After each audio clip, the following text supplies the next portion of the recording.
Hey everybody! Well, we're getting a little rain here in Loreto. Ow.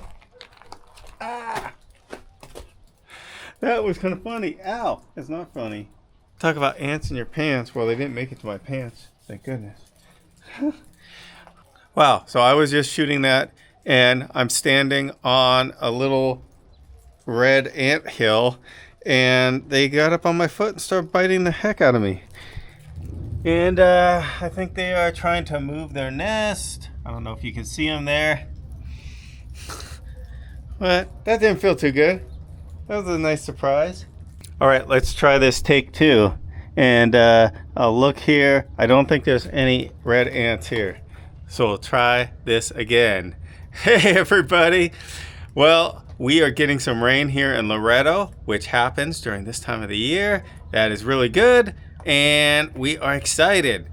So this week we're going to go and renew our work permits. We're also going to get started on a whole bunch of the projects that we've got going here at Pufferfish Villas. So I think I'm going to go in and put some alcohol on these ant little bites that I have on my feet because they are stinging pretty good.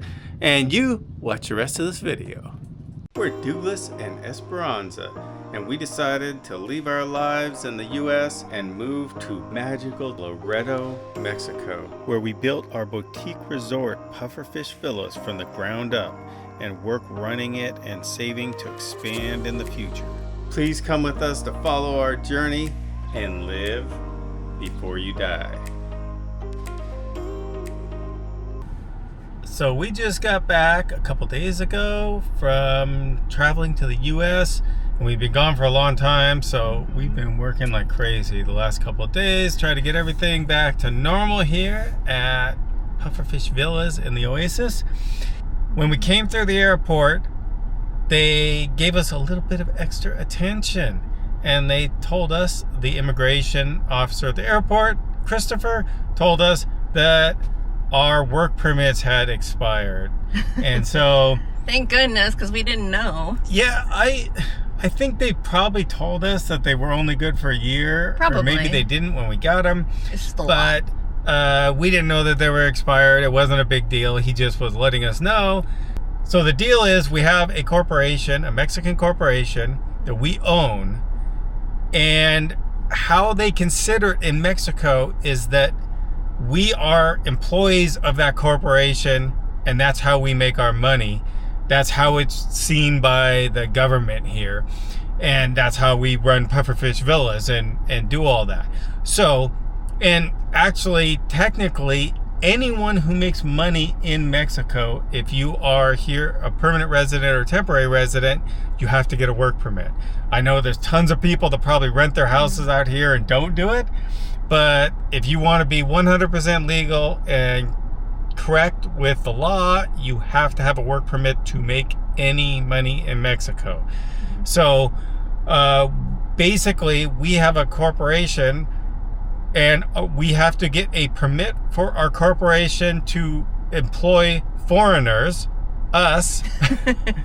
And then we each have to get a work permit to work for our corporation that we own. Yes. Because it is a Mexican corporation, so we have to get a work permit as foreigners working for a Mexican corporation. So, there's 3 permits we have to get.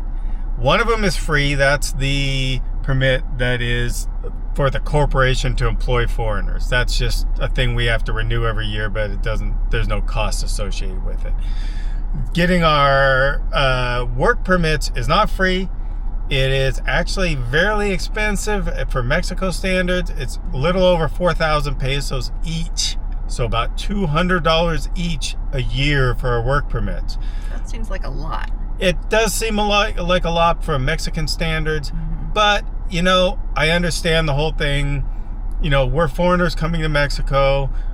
You know, they see it as you could be displacing Mexican jobs, which we try really hard to do. We try to place ourselves in a segment of the market that didn't really have anything comparable here. So we're not competing with like a lot of the local Mexican businesses that do the same thing we do.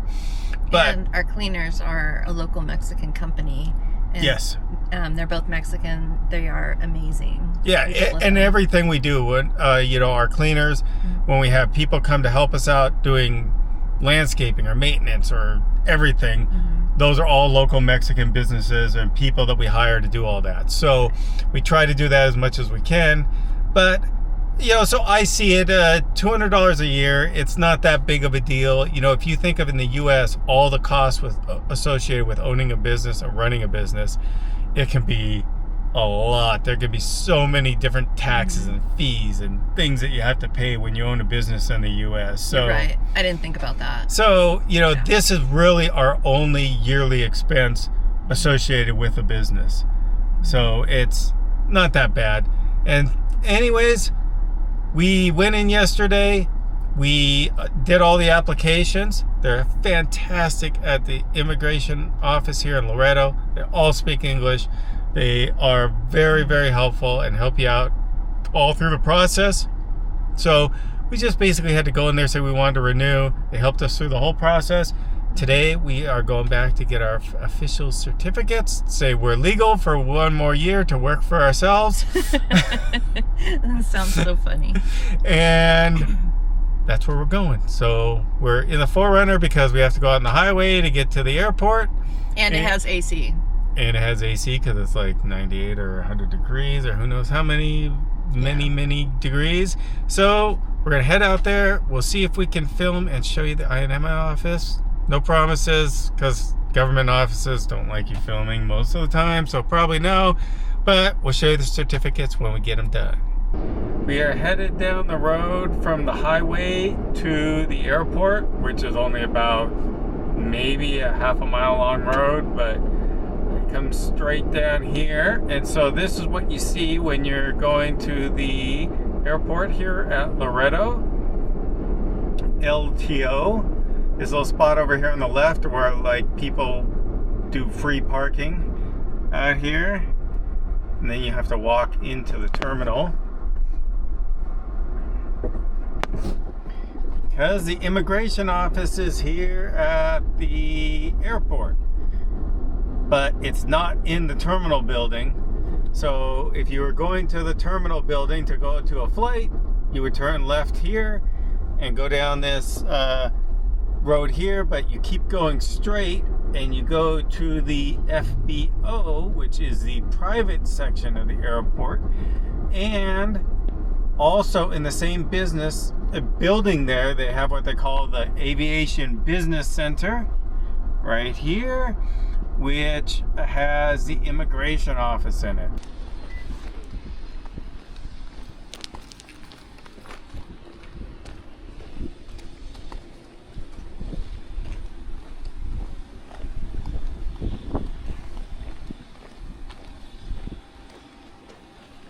Alright, here's the business center. You see, you got immigration here, enterprise and national rent-a-car. So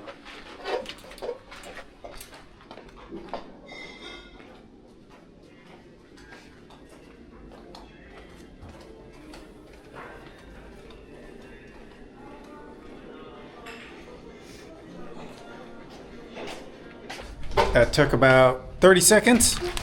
We are back out now. And I don't think they want us to film in there, so we didn't even ask. So anyways, we're out. We got our papers. We each have our work permit papers, so we're good to go. And this took us all about, 8 minutes to drive over here, 1 minute to walk in and get our permits, and now we're headed back home. So Yesterday was more.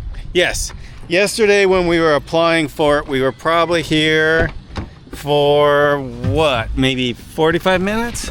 Yes, that's what I was saying. Okay, so this is just picking up, but yep, that's the process we got to go through, and we have to do it once a year. So now we're going to put it on our calendar so we don't forget, Definitely. because we definitely do everything correctly and want to keep everything up to date. All right. And thank you, Bianca. She was very helpful. Yes, Bianca at Very the nice. immigration office helped us out today, and a pleasure as always. I've never had a bad experience. We've been here many times because Esperanza got her temporary and permanent residence through this office.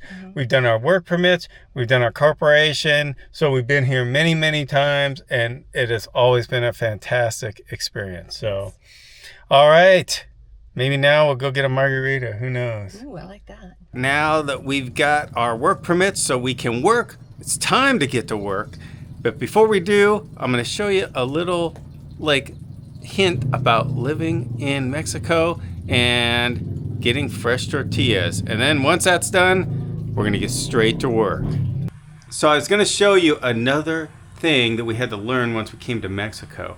And that is you have to cool your tortillas before you put them into the refrigerator to store them. So when you go to the tortilleria, normally you go there and they're making the tortillas right when you get there, and you get them and they're hot. They're right off of the tortilla machine. And if you bring them home all stacked up in a bag and they're hot, and you put those in your refrigerator, when you go to pull those out, they're all going to be stuck together, and then they're going to tear apart into little pieces and all that. So when you get home with warm tortillas that are super fresh, you have to lay them all out like this, let them cool to room temperature. Then you can bag them up, put them into the refrigerator, and they won't stick together. So just another thing that you need to learn when you're coming to Mexico. All right, I went down to AutoZone, and they gave me a brand new Duralast Gold battery on warranty, which was awesome. So didn't have to buy another battery, thank goodness. So this battery is ready to go. I actually, early this morning, like 6 a.m., went to hook this up. And as soon as I hooked up, the alarm started going off on the 4Runner. I don't know if that's a security thing. I don't know what it is, but Esperanza was asleep. So I haven't finished putting the negative terminal on yet. I'm waiting till Esperanza wakes up because it's pretty loud sitting here echoing under our cover with the alarm going off. So this is going to be resolved and didn't cost me anything. And I've since yesterday I've gone around, checked all the plants, watered everything. We lost one plant, a crown of thorns, because the sprinkler head failed in some way, got clogged up. Other than that, we are in good shape. No other big damage. You can see how long we've been gone. There's that weed that grows up over different plants growing right through the back wheel of the 4Runner. And Leo and Sugar, I think, are happy that we're here home. I've been throwing all kinds of banana leaves and other stuff over for them. We have been back for 3 days now, and I've gotten pretty much everything put back into where it should be. It took me about 3 days to get everything cleaned up, and I'll show you what I've been doing down here. So it is hot here. Today, I think it's about 7:30 a.m. The temperature is 92 degrees, and the humidity right now is 79%. And that puts the heat index at like 120 degrees. Now, I've been out here, I'm gonna get in the shade. I've been out here the last 3 days. It hasn't been this high of humidity, so it hasn't been this bad, but it's been near 100 every single day, and humidity's been about 50%, but today the humidity really shot up. When you start to overdo it in the heat, I have learned, I've had heat sickness. I don't know if you call it heat exhaustion, heat stroke, bad enough that I was sick with a flu-like symptoms the entire next day, vomiting, really sick, chills and fever, all that the whole next day. So I don't know if that's heat exhaustion or heat stroke, but I've had it happen twice. Now I can feel the signs. And the first sign for me is I start to get sick to my stomach for no reason. Really sick to my stomach, like I'm gonna vomit. And if I push through that, it'll go away, and then the other symptoms will start. Like I'll stop sweating. Right now I'm still sweating. You can see I'm like sweating like crazy, and I haven't even been doing this hard of work. But those symptoms will go away. You'll stop sweating, and then it's really dangerous with the heat, because after you get to a certain point, it starts to feel cool. Your body, my body at least, can't even sense the temperature anymore. And that's where I got into trouble, because then I was like, oh, I got used to this. So now I can work the whole rest of the day because I feel cool now. I don't even feel hot. But you're not sweating, and it's a real danger zone. Your body's basically shut down and not even giving you the information that you're so overheated, that you're in the danger zone. So now I know it. I'm starting to feel a little sick to my stomach this morning after just 2 hours. I've been making it till about 10 o'clock the last 3 days. But today, I'm going to be going in just a few minutes here and get into the AC and cool off. That really helps. Even if I get to the point that I'm sick to my stomach, once I get into the AC and get really cooled down, it only takes about a half an hour. And then I'm back to normal, and I could come back out and work a little more, but I don't know whether I will today. All right, you'll see Leo and Sugar here. They just have a smorgasbord of stuff. Now, all that's left here is brown stuff.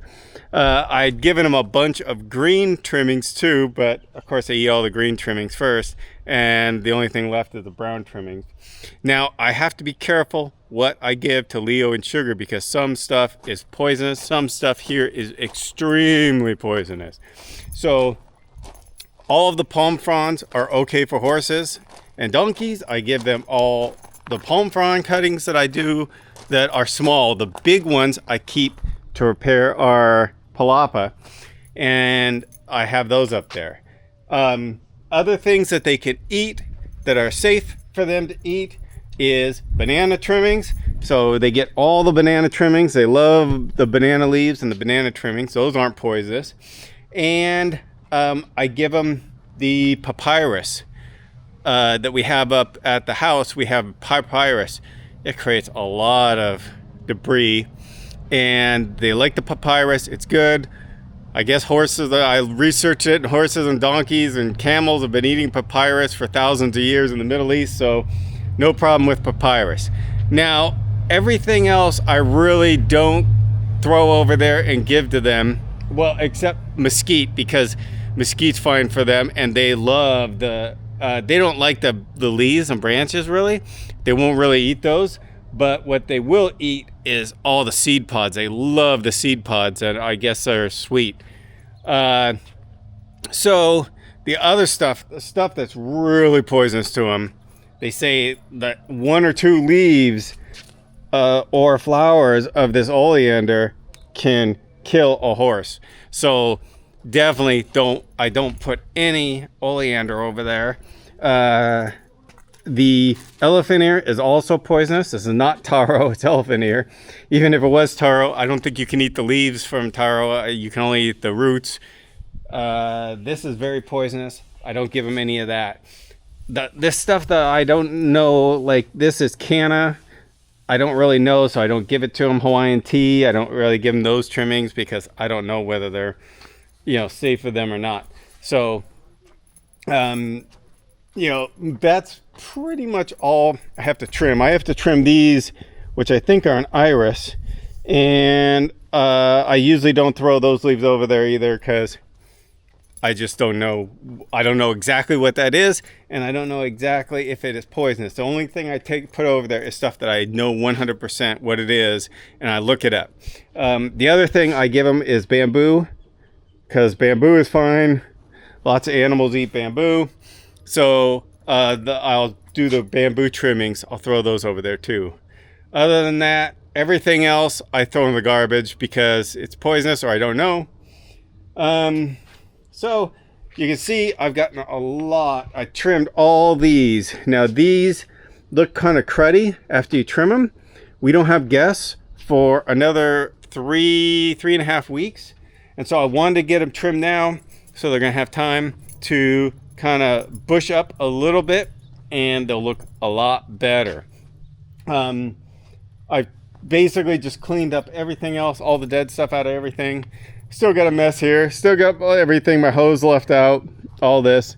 We don't have guests, so I'm not worried about getting this stuff all cleaned up and spiffy until we start to get to where we're gonna have guests. All right,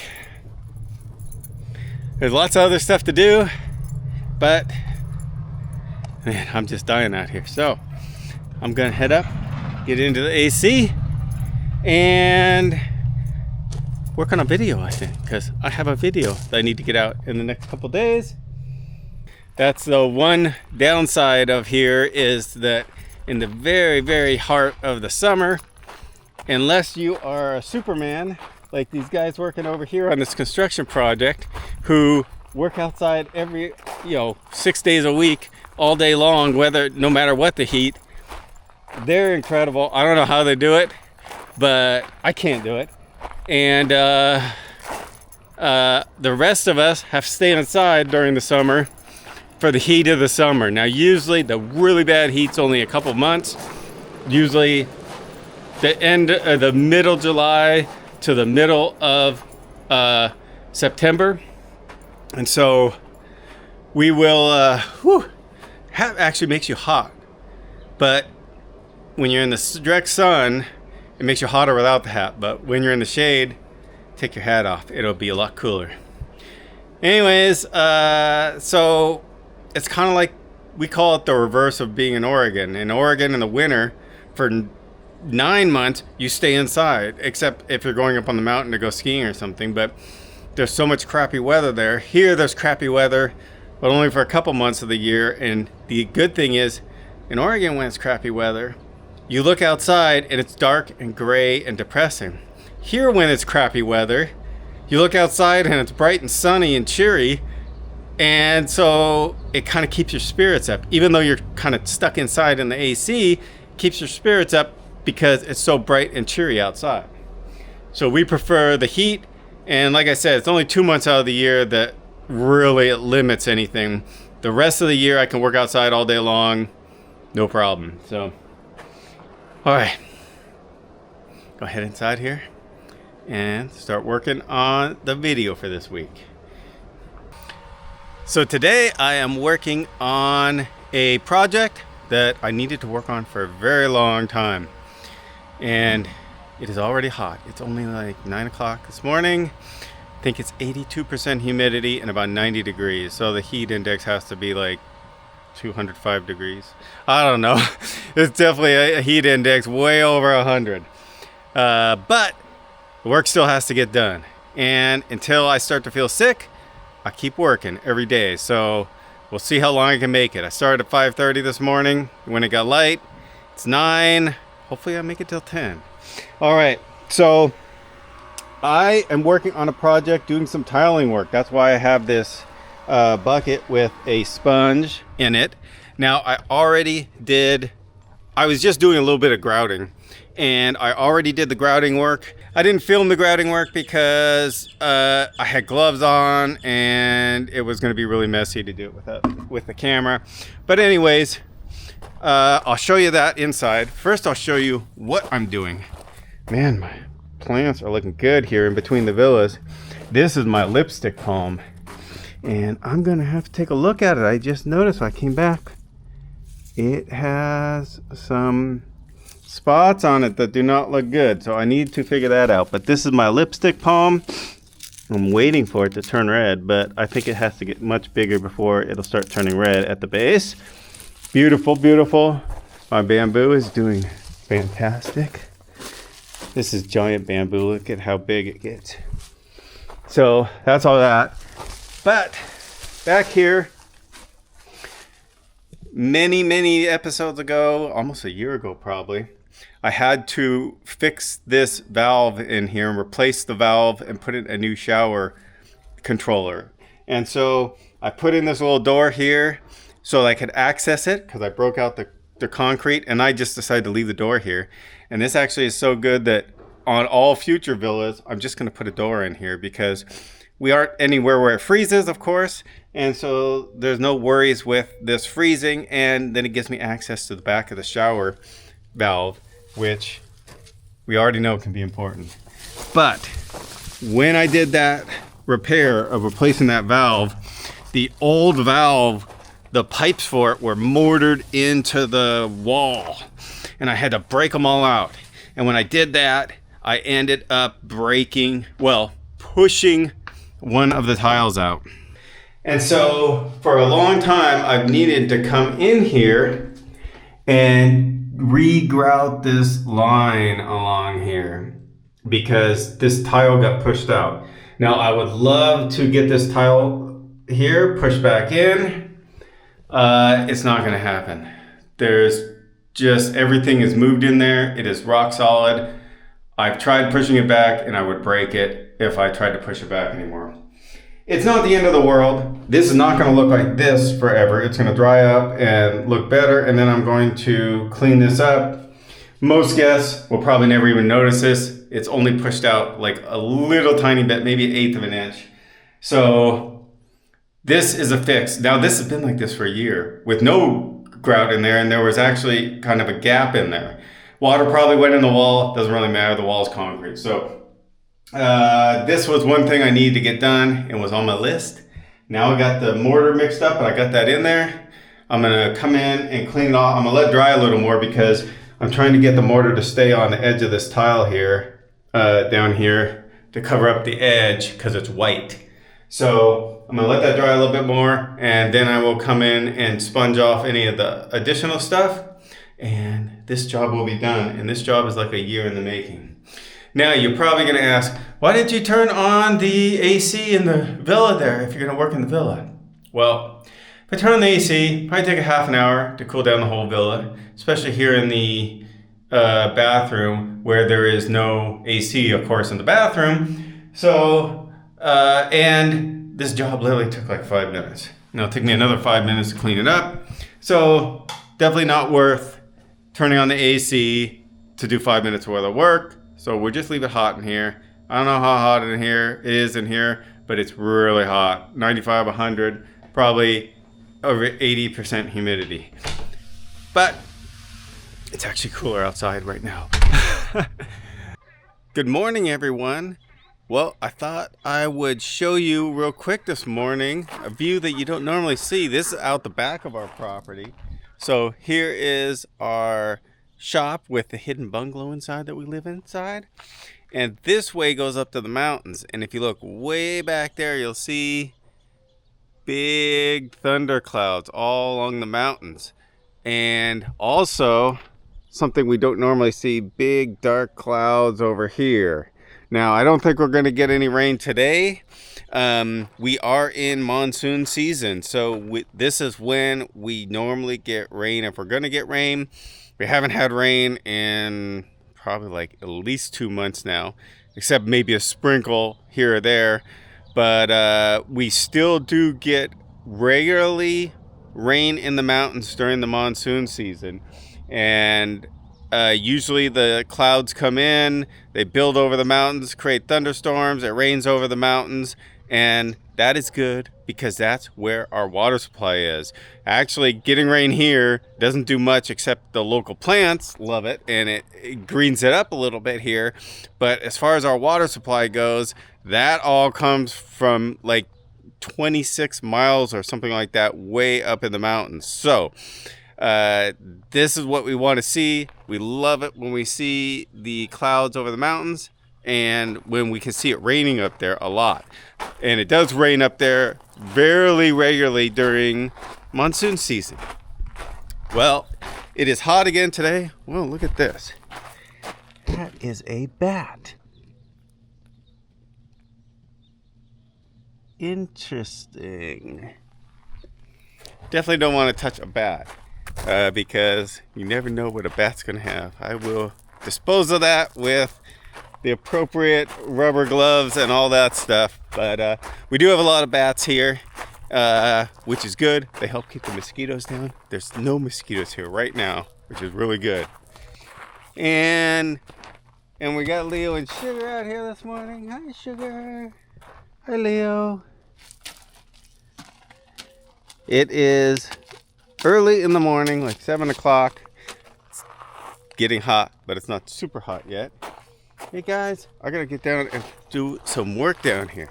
So yesterday, I was down here working on the tile and getting a little bit of grout work done. I'm gonna go in, clean the rest of that up, and see how it turned out. So let me grab a sponge here out of our lavanderia so I can wash it off. And then we will head down here and over there and take a look. Let's see. I'm looking for a sponge. Sometimes when they're not really bad, but they're kind of used, we'll put them in our... Oh, there they are. There's some. See? Partially used sponge. We don't like to have guests reuse them, but I can use them for stuff like this. All right.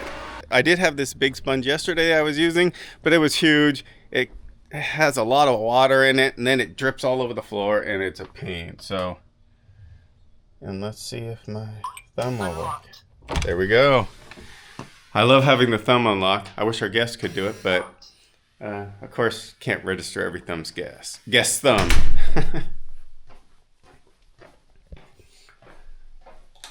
All right, and it is toasty in here. Way, way hotter than outside.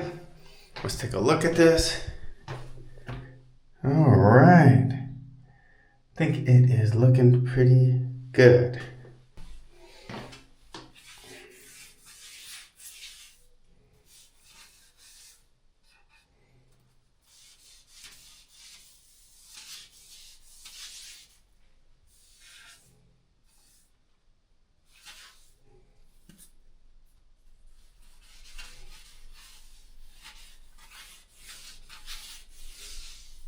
All right, we'll take a look at it. I cleaned it up.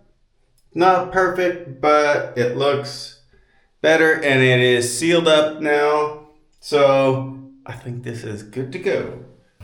Thanks everybody for watching this video. I hope you enjoyed getting to see us do a little bit of administrative stuff and then getting started on our projects. Now we got tons more projects going here at Pufferfish Villas, and we've got a lot to get done before our guests start showing up in mid-September. So keep watching. We're going to show you everything, and there's a lot. So thanks again for watching. Don't forget to subscribe and hit the like button if you like this video, and never forget to live before you die.